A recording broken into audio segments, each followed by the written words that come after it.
നമസ്കാരം. ശ്രീലേഖയെ ബി.ജെ.പി. വെട്ടിനിരത്തി. വട്ടിയൂർക്കാവിൽ പത്മജ വേണുഗോപാൽ സ്ഥാനാർത്ഥിയായേക്കും. ഇങ്ങനെ കേൾക്കുമ്പോൾ പെട്ടെന്ന് ഞെട്ടുന്നത് ബി.ജെ.പിക്കാർ മാത്രമായിരിക്കും. കാരണം നിയമസഭാ തെരഞ്ഞെടുപ്പിന് ഇനിയും 3-4 മാസങ്ങൾ വീണ്ടും അവശേഷിക്കുമ്പോൾ ഒരു സ്ഥാനാർത്ഥി നിർണയം അല്ലെങ്കിൽ സ്ഥാനാർത്ഥികളെ കുറിച്ചൊരു ചിന്ത ഉണ്ടാകുന്നത് സ്വാഭാവികമാണ്. പക്ഷേ തദ്ദേശ സ്വയംഭരണ തെരഞ്ഞെടുപ്പ് ഫലപ്രഖ്യാപനം കഴിയുമ്പോൾ തന്നെ നേമത്ത് ഞാൻ മത്സരിക്കുമെന്ന് പറഞ്ഞ രാജീവ് ചന്ദ്രശേഖരനെ നമ്മൾ മറന്നിട്ടില്ല. കഴക്കൂട്ടത്ത് ഞാനും മത്സരിച്ചോളാം എന്ന് പറഞ്ഞ വി മുരളീധരനെയും നമ്മൾ മറന്നിട്ടില്ല. അപ്പോൾ ഇവരെല്ലാവരും അവരുടെ സ്ഥാനാർത്ഥി പ്രഖ്യാപനം നടത്തുകയാണ്. അത് ഔദ്യോഗികമായിട്ടല്ല എങ്കിൽ കൂടിയും അനൗദ്യോഗികമായിട്ട് അത്തരത്തിലുള്ള പ്രസ്താവനകൾ വന്നു കഴിഞ്ഞു.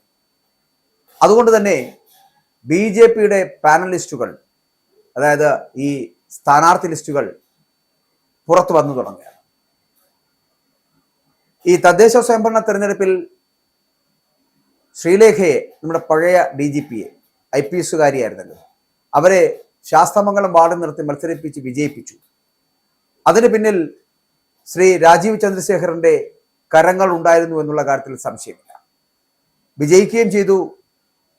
ഒരു തരത്തിൽ തിരുവനന്തപുരം കോർപ്പറേഷൻ NDA പിടിച്ചടക്കുകയും ചെയ്തു, ഏകദേശം 50 സീറ്റുകൾ കൊണ്ട്.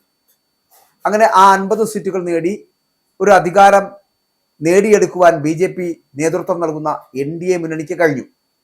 പക്ഷെ അവിടെ ഒരു അബദ്ധം പറ്റിയത്,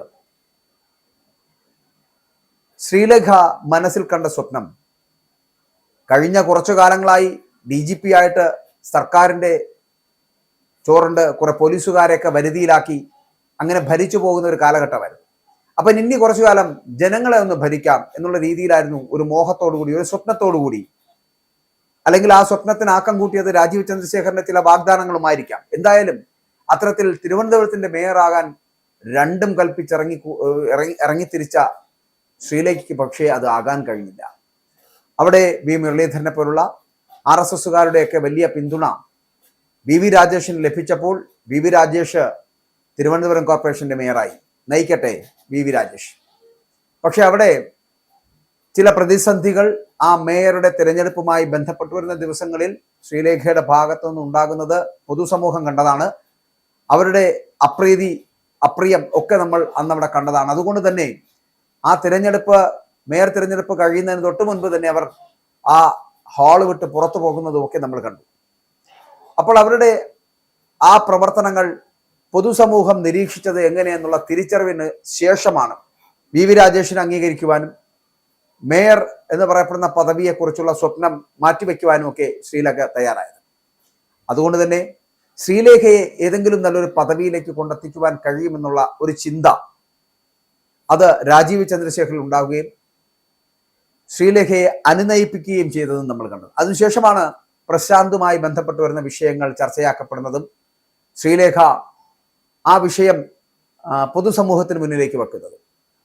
അപ്പോൾ പ്രശാന്തിനെ പൂട്ടാൻ വേണ്ടിയിട്ട് അപ്പോൾ കൂടെ ശ്രീലേഖയോടൊപ്പം തന്നെ ശബരിനാഥനും രംഗത്ത് വരുന്നത് നമ്മൾ കാണാം. അപ്പോൾ ഇതൊക്കെ വട്ടിയൂർക്കാവ് പിടിക്കുവാനുള്ള ഒരു യുദ്ധതന്ത്രങ്ങളായിരുന്നു എന്ന് വേണമെങ്കിൽ പറയാം. അത്തരത്തിലുള്ള കാഴ്ചയായിരുന്നു.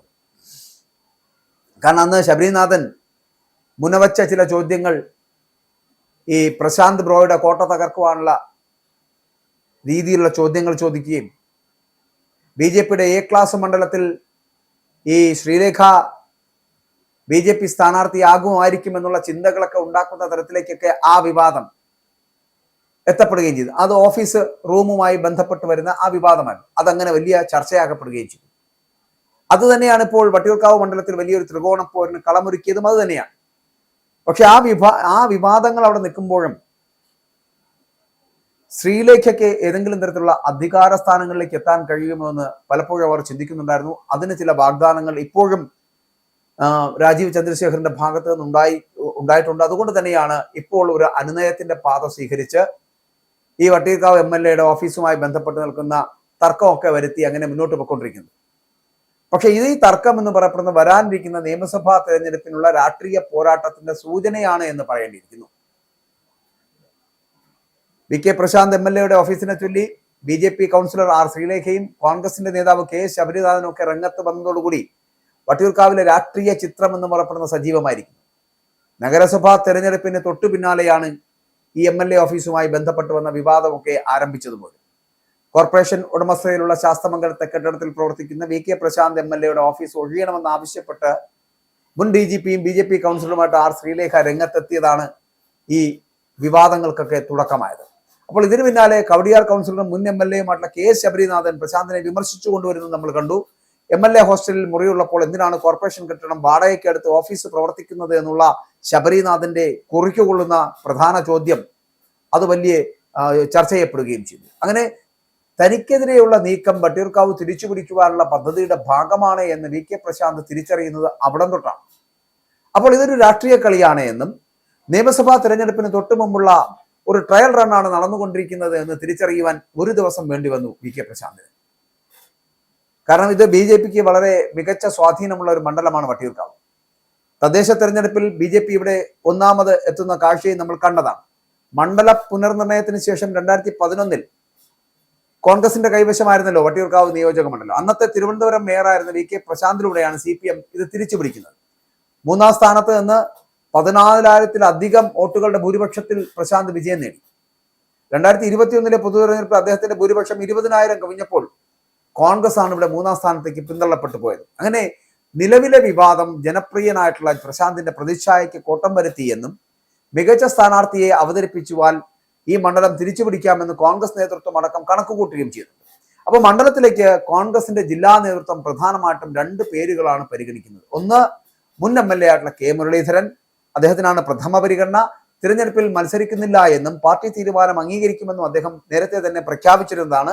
ഇനി അഥവാ മുരളീധരൻ മത്സരിക്കുന്നില്ല എങ്കിൽ മുൻ അരുവിക്കരയുടെ MLAയും നിലവിൽ നഗരസഭാ കൗൺസിലറുമായിട്ടുള്ള K ശബരിനാഥന്റെ പേര് അതുകൂടി പരിഗണിക്കുകയാണ് കോൺഗ്രസ്. അപ്പോൾ ശബരിനാഥൻ പ്രതിനിധീകരിക്കുന്ന കവടിയാർ വാർഡും ശ്രീലേഖ കൗൺസിലറായിട്ടുള്ള ശാസ്തമംഗലം വാർഡും വട്ടിയൂർക്കാവ് മണ്ഡലത്തിലെ കോർപ്പറേഷൻ വാർഡുകളാണ് എന്നുള്ളതാണ്. അപ്പോൾ തിരുവനന്തപുരം സെൻട്രൽ മണ്ഡലത്തിലേക്കും ശബരിനാഥന്റെ പേര് പരിഗണനയിലുള്ളപ്പോഴാണ് വട്ടിയൂർക്കാവിനെ കുറിച്ചുള്ള സൂചനകൾ മുൻപന്തിയിലെത്തുന്നത്. അപ്പോൾ ഇവിടെ BJPയില് മേയർ സ്ഥാനാർത്ഥിത്വവുമായിട്ട് ബന്ധപ്പെട്ടുണ്ടായിരുന്ന അതൃപ്തി മറികടക്കാൻ അപ്പോൾ വിജയ സാധ്യതയുള്ള സീറ്റാണ് R ശ്രീലേഖയ്ക്ക് നേതൃത്വം മുന്നോട്ട് വച്ചിരിക്കുന്നത്. വേണമെങ്കിൽ വട്ടിയൂർക്കാവ് സീറ്റിൽ ശ്രീലേഖയെ മത്സരിപ്പിക്കുമെന്നുള്ള വാദങ്ങളൊക്കെ വരുന്നുണ്ടായിരുന്നു. അതുകൊണ്ട് തന്നെ ഈ ഓഫീസുമായി ബന്ധപ്പെട്ട് വരുന്ന, അതായത് ഒരു കൗൺസിലർ ഓഫീസ് എങ്ങനെ പ്രവർത്തിക്കണമെന്നൊക്കെ പറഞ്ഞുകൊണ്ടുള്ള അവരുടെ വാദങ്ങളൊക്കെ നമ്മൾ കഴിഞ്ഞ ദിവസം കണ്ടതാണ്. ഭാരതാംബയുടെ ചിത്രമൊക്കെ വെച്ച് ഒരു വലിയ ഓഫീസ് സംവിധാനമൊന്നും ഇല്ലെങ്കിലും ചെറിയൊരു മുറിയുണ്ട് എന്ന് പറഞ്ഞുകൊണ്ട് അവരൊരു പോസ്റ്റ് ഇട്ടതുമൊക്കെ നമ്മൾ കണ്ടു. അങ്ങനെ ശ്രീലേഖ തങ്ങളുടെ പ്രവർത്തനം അവിടെ ആരംഭിക്കുന്നു. കാരണം ഞാൻ ആദ്യം സൂചിപ്പിച്ച പോലെ 3-4 മാസത്തിന് ശേഷം നടക്കുന്ന നിയമസഭാ തെരഞ്ഞെടുപ്പിൽ വട്ടിയൂർക്കാവിനെ പ്രതിനിധീകരിക്കാൻ താൻ ഉണ്ടാകും, അല്ലെങ്കിൽ ഒരു MLA ആകാൻ തനിക്ക് കഴിയുമെന്നുള്ള ചിന്തയോടുകൂടിയാണ് ഈ പ്രവർത്തനങ്ങൾ ഇവിടെ നടക്കുന്നത്. പക്ഷേ അതിനും ചിലപ്പോൾ കടിഞ്ഞാണിട്ടേക്കും. ഈ ശ്രീലേഖ മത്സരിക്കുമെന്നുള്ള അഭ്യൂഹങ്ങൾ BJPയുടെ A ക്ലാസ് മണ്ഡലമാണല്ലോ ഈ വട്ടിയൂർക്കാവ്, ഉണ്ടെങ്കിൽ കൂടിയും പക്ഷെ അവിടെ BJPയുടെ പുതിയ കണക്കുകൂട്ടൽ എന്ന് പറയപ്പെടുന്നത് പത്മജ വേണുഗോപാലിനെ വട്ടിയൂർക്കാവിൽ മത്സരിപ്പിക്കുക എന്നാണ്. അപ്പോൾ വട്ടിയൂർക്കാവിൽ K മുരളീധരൻ കോൺഗ്രസിന്റെ സ്ഥാനാർത്ഥിയാവുകയാണെങ്കിൽ പത്മജ വേണുഗോപാലിനെ BJPയുടെ സ്ഥാനാർത്ഥിയാക്കുക എന്നൊരു ലക്ഷ്യം കൂടി അതിന് പിന്നിലുണ്ട്. പക്ഷേ അതേസമയം ഈ ശ്രീലേഖ എന്ന് പറയപ്പെടുന്ന കൗൺസിലറെ അങ്ങനെ വെട്ടിനിർത്താനും കഴിയില്ല BJPക്ക്. അതുകൊണ്ട് എന്ത് ചെയ്യണം? അതൊരു വലിയ ചിന്തയിലേക്ക് പോവുകയാണ്. അങ്ങനെ വരുമ്പോൾ ചെയ്യാൻ കഴിയുന്നത് ഒരു പദവിയിലേക്ക് ഉറപ്പിക്കുക എന്നുള്ളതാണ് ശ്രീലേഖ IPSനെ. അതുകൊണ്ട് ശ്രീലേഖയെ ചിലപ്പോൾ ദേശീയ വനിതാ കമ്മീഷൻ അധ്യക്ഷയാക്കുവാനുള്ള സാധ്യതയുണ്ട്. സത്യത്തിൽ അതാണ് അവർക്ക് നല്ലതും. കാരണം ആ തിരിച്ചറിവാണ് BJPയെ കൊണ്ട് ഇങ്ങനെയൊക്കെ ഒരു തീരുമാനം എടുപ്പിക്കുന്നത്. കാരണം ഞാൻ ആദ്യം സൂചിപ്പിച്ച പോലെ ഈ ബ്യൂറോക്രാറ്റുകളായിട്ടുള്ള ശ്രീലേഖയെ പോലുള്ളവർക്ക് സാധാരണ ജനങ്ങളുടെ പ്രശ്നങ്ങൾ മനസ്സിലാക്കുവാനോ അത് പ്രതിനിധാനം ചെയ്യുവാനോ ഒക്കെ ഉള്ള കഴിവുണ്ടോ എന്ന് ചോദിച്ചാൽ തുലം കുറവായിരിക്കുവാനാണ് സാധ്യത എന്ന് പറയേണ്ടിയിരിക്കുന്നത്. സാധാരണ ഒരു വാർഡിൽ നടക്കുന്ന പ്രശ്നങ്ങൾ 7,000 മുതൽ 10,000 വരെ അല്ലെങ്കിൽ 15,000 വരെയുള്ള ആൾക്കാരുടെ നീറുന്ന പ്രശ്നങ്ങൾ എന്താണ് എന്ന് മനസ്സിലാക്കുവാൻ ഈ ശ്രീലേഖ IPSനെ പോലുള്ളവരൊക്കെ ഇറങ്ങിത്തിരിക്കുമോ എന്ന് ചോദിച്ചാൽ അതിനകത്ത് വ്യക്തത കുറവുണ്ട്. അങ്ങനെ വരുമ്പോൾ ഇവരെ പോലുള്ളവരെ ഏതെങ്കിലും നല്ല സ്ഥാനങ്ങളിലേക്ക്, ഇപ്പോൾ ഞാൻ പറഞ്ഞ പോലെ ദേശീയ വനിതാ കമ്മീഷന്റെ അധ്യക്ഷ പദവിയൊക്കെ നൽകിയാൽ അവിടെ അങ്ങനെ ഇരിക്കും. ആലങ്കാരികമായിട്ട് തന്നെ ആ വനിതാ കമ്മീഷൻ എന്ന് പറയപ്പെടുന്ന പദവിയൊക്കെ ആസ്വദിച്ച് അവർക്ക് മുന്നോട്ട് പോകാൻ കഴിയും. പക്ഷെ അവർക്ക് ഒരു ജനനേതാവാകുവാൻ, അല്ലെങ്കിൽ ഇങ്ങനെ ജനങ്ങളുടെ ഒരു നേതാവായിട്ട് മുന്നോട്ട് പോകുവാൻ, ജനപ്രതിനിധിയാകുവാൻ അവർക്ക് കഴിയുമോ എന്നുള്ള കാര്യത്തിൽ വളരെ സംശയമുണ്ട്. എന്തായാലും അങ്ങനെ ചിന്തിച്ചെടുക്കുന്ന ഒരു തീരുമാനമാണ് ബി ജെ പിയുടേതെങ്കിൽ അത് നല്ലതാണ്. ആ തിരിച്ചറിവാണ് ബി ജെ പിയെ കൊണ്ട് ഇങ്ങനെയുള്ള തീരുമാനങ്ങൾ എടുപ്പിക്കുന്നത് എങ്കിൽ അവർക്ക് കുറച്ചുകൂടി സാധ്യതകൾ കൽപ്പിക്കപ്പെടും വട്ടിയൂർക്കാവിൽ. അതിനകത്ത് പത്മജ വേണുഗോപാൽ തന്നെ സ്ഥാനാർത്ഥിയാകണമെന്നില്ല, അതിനേക്കാളേറെ നല്ല സ്ഥാനാർത്ഥികൾ ബി ജെ പിക്കുണ്ട്. അത്തരത്തിലുള്ള ഏതെങ്കിലും സ്ഥാനാർത്ഥികൾ വന്നാലും വട്ടിയൂർക്കാവിൽ ഒരു വിജയ സാധ്യത കാണുന്നുണ്ട്. വേണമെങ്കിൽ വിജയിച്ചു വരാൻ ബി ജെ പിക്ക് വിജയിച്ചു വരാൻ പറ്റുന്ന സ്ഥാനാർത്ഥി, പക്ഷെ അതൊരിക്കലും ശ്രീലേഖയാണെങ്കിൽ വിജയിക്കില്ല. പത്മജ വേണുഗോപാലിനും സാധ്യത കുറവാണ്. പക്ഷെ അതിനപ്പുറം മറ്റേതെങ്കിലും ഉറപ്പുള്ള ഒരു സ്ഥാനാർത്ഥിയെ ഒന്നുകൂടി പരീക്ഷിക്കാമെങ്കിൽ വട്ടിയൂർക്കാവ് തിരിച്ചു പിടിക്കുവാൻ ബി ജെ പിക്ക് അനായാസം കഴിയുമെന്ന് വേണമെങ്കിൽ പറയാം. പക്ഷേ തദ്ദേശ തെരഞ്ഞെടുപ്പിന്റെ നിയമസഭാ തെരഞ്ഞെടുപ്പിന്റെ ഒരു മോഡൽ പരീക്ഷയായി കണ്ടിരുന്ന നമ്മുടെ എല്ലാ മുന്നണികൾക്കും, 3 മുന്നണികൾക്കും ഈ MLA ഓഫീസ് വിവാദം വട്ടിയൂർക്കാവിലെ രാഷ്ട്രീയ നീക്കങ്ങൾക്ക് കൂടുതൽ കരുത്തു പകരുന്ന കാഴ്ചയാണ് നമ്മൾ കാണുന്നത്. അതുകൊണ്ട് തന്നെ നിയമസഭാ തെരഞ്ഞെടുപ്പിലേക്ക് എത്തപ്പെടുമ്പോൾ ശ്രീലേഖ IPS എന്തൊക്കെ മോഹിച്ചാണോ എത്തിയത് അതെല്ലാം വെട്ടിനിരത്തപ്പെടുകയാണ്. പകരം അവർക്ക് ലഭിക്കാൻ പോകുന്ന സാധ്യത എന്ന് പറയപ്പെടുന്നതാണ് ദേശീയ വനിതാ കമ്മീഷൻ അധ്യക്ഷ പദവിയിലേക്കോ അല്ലെങ്കിൽ വേറെ ഏതെങ്കിലും ഒരു പദവിയിലേക്കോ അവരെ എത്തിയേക്കാം.